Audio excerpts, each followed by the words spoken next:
Tueye Imana.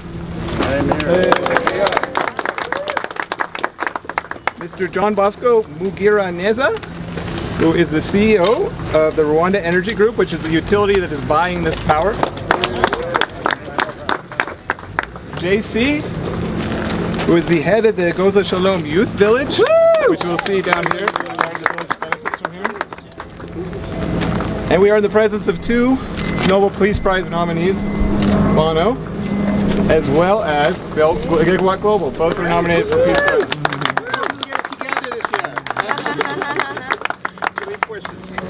Okay.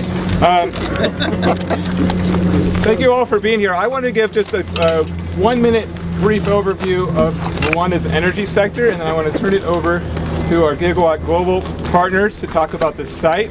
And we also have Mr.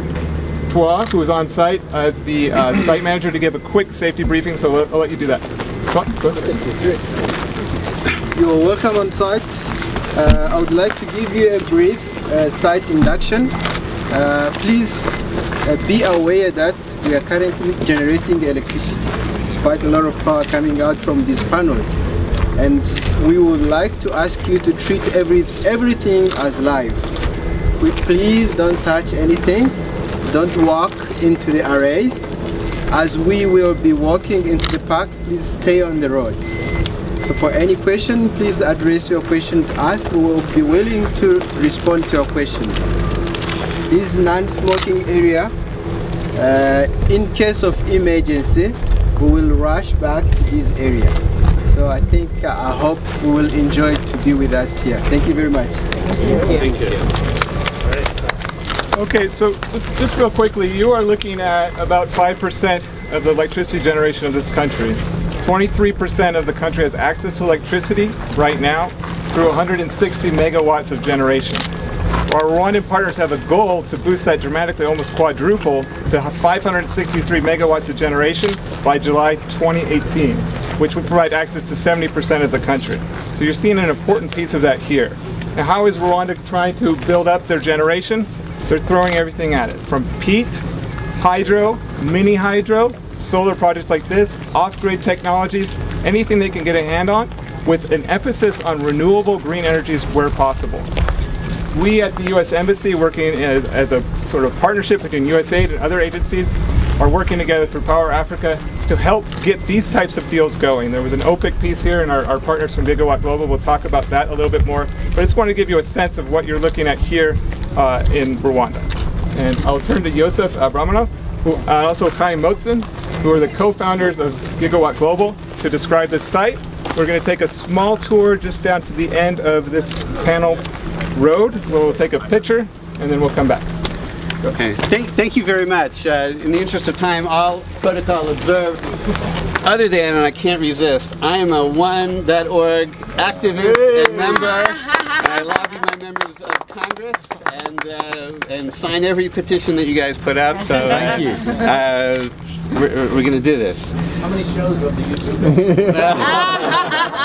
Prerequisite. I actually want to talk about I think we need an anthem. I'm going to get to that in a minute.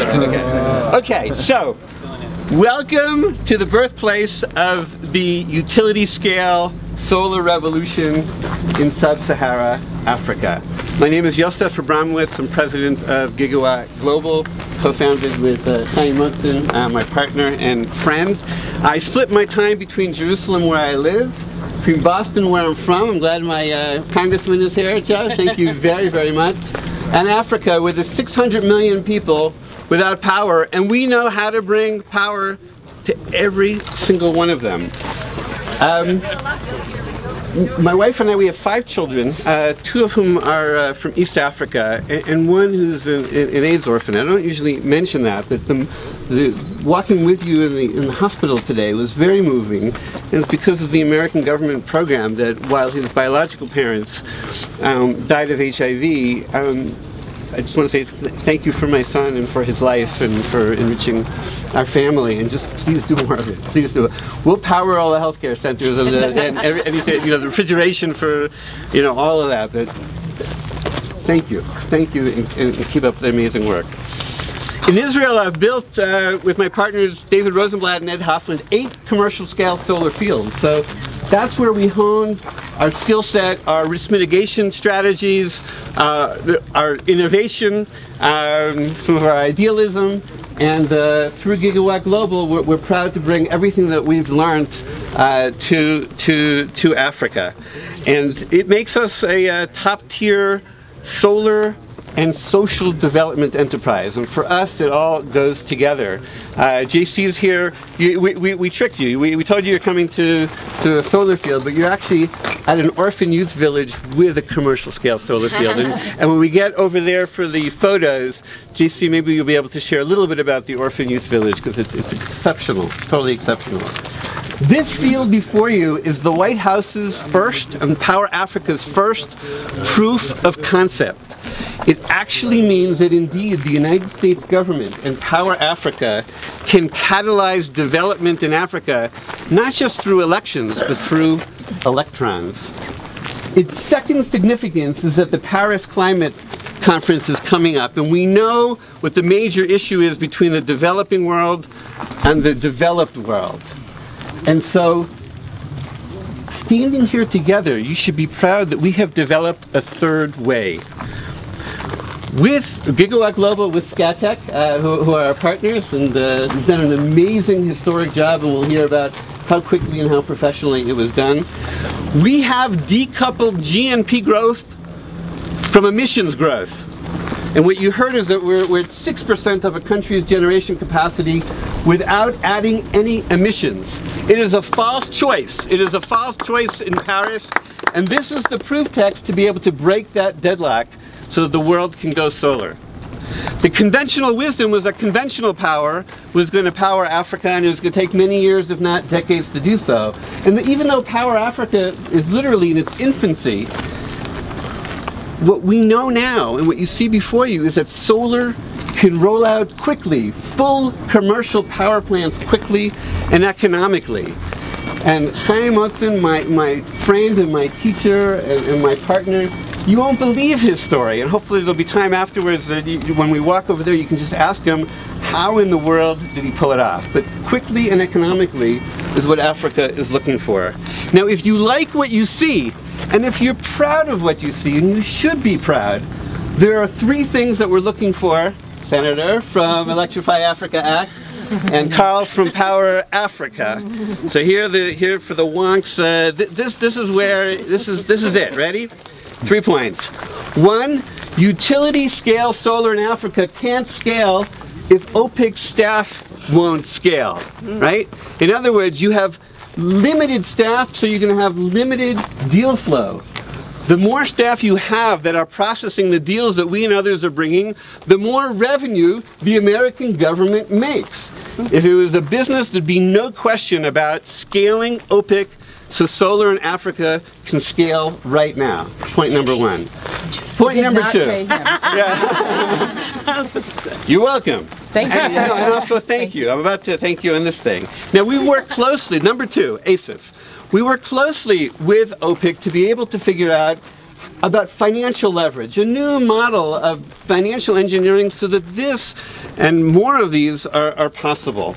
And so from ASIF and from a sister grant in the US, in Europe called EEP, for every dollar that we received for the planning, for the technical, for the legal, $30 were mobilized from project finance. It is phenomenal leverage. Now ASIF 2 is so necessary. You got to move that forward. From Nigeria to South Sudan, you're going to get leverage of even $1 to 100 or $1 to 200, particularly in a place like Nigeria. And frankly, you should have one for the West Bank too. Separate issue, but really, really important. It has proven its worth, and you're seeing it today. Please move ASIF forward. Could you explain what ASIF is a bit more? The African Clean Energy Fund. Facility, right. I knew it was a fund, right. Facility. And what it is, it's essentially relatively small amount of money that goes towards vendors. I don't want to call it grants. We didn't get a penny of it, but we were able, frankly, the due diligence costs on these buggers is really high. I mean, the people who make money are the lawyers, okay? So somebody has to be able to help us do that. That's a selling point. The planning of these fields is very risky. There's more than enough funding out there in the world through OPIC, African Development, and other partners, and you'll see the sign on the way out to be able to acknowledge them. But that first money, that first little money, is where what's called the risk capital, and you've proven it works. So do more of it because it fulfills all of our mission. Number 3, friendly amendment, and I did talk to the senator first before, so I don't want to, is allow us in Israel, please, to train qualified African students and energy entrepreneurs.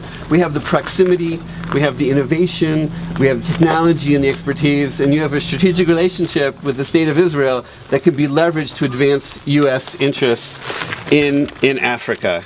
Closing words. So to effect real change in Africa, to literally bring power to the people, it needs to have the fire of a human rights campaign. I'm turning to you now. So, access to green and affordable power should be elevated to a fundamental human right. It should be recognized and elevated to a fundamental human right. And imagine if we had a theme song. Imagine if we had an anthem to light up the world with that. One love. One. Oh no, it's a different. Never mind. Sorry. I think John Lennon's already got it. Right. Power to the people. Power to the people, right on. So do a remix. Somebody else wrote Do a that. remix with the. You can use our site, gratis. But remix it, and I think you have a backup here to do that. We at Gigawatt Global, we're committed through Power Africa to invest another $2 billion by 2020 for 1,000 megawatts. As long as the United States government has our back. We're going into the neediest and therefore riskiest markets. You have our back, we and others